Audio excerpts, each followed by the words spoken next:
দেশৰ ৭৮ সংখ্যক স্বাধীনতা দিৱসৰ লগত সংগতি ৰাখি কেন্দ্ৰীয় চৰকাৰে ৰূপায়ণ কৰা হৰ ঘৰ ত্ৰিৰংগা কাৰ্যসূচী সফল কৰি তোলাৰ লক্ষ্যৰে সোমবাৰে মৰিয়নীত উলিওৱা হয় ত্ৰিৰংগা ৰেলী।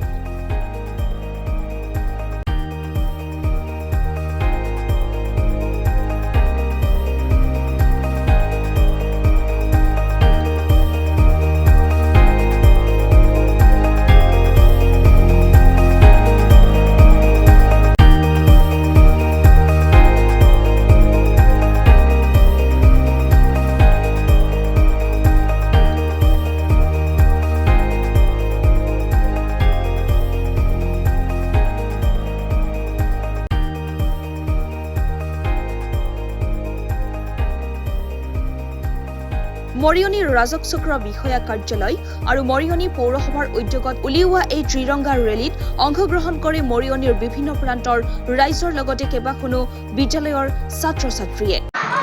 নমস্কাৰ, আজি আমাৰ যেটো ৰেলী দেখিলে এয়া ৰেলী আসলতে আমাৰ মৰিয়নীবাসী ৰাইজে এটা প্ৰয়াস যাতে হৰ ঘৰ ত্ৰিৰংগা যোনটো আমাৰ চৰকাৰৰ নিৰ্দেশ মৰ্মে আমাৰ হৈ আছে সমগ্ৰ ভাৰতবৰ্ষত সেই হৰ ঘৰ ত্ৰিৰংগা প্ৰগ্ৰামটো এটা সাকসেসফুল কৰাৰ উদ্দেশ্যেৰে আমাৰ মৰিয়নীবাসী ৰাইজৰ এটা সামান্য এটা প্ৰয়াস।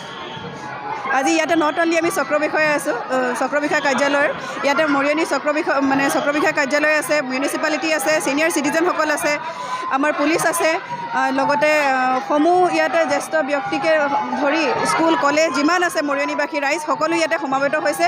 এটাই আমাৰ উদ্দেশ্য, আহক আমি সকলোৱে মিলি আজি এই হৰ ঘৰ ত্ৰিৰংগা প্ৰগ্ৰামটো ছাকসেছফুল বনাওঁ। ধন্যবাদ।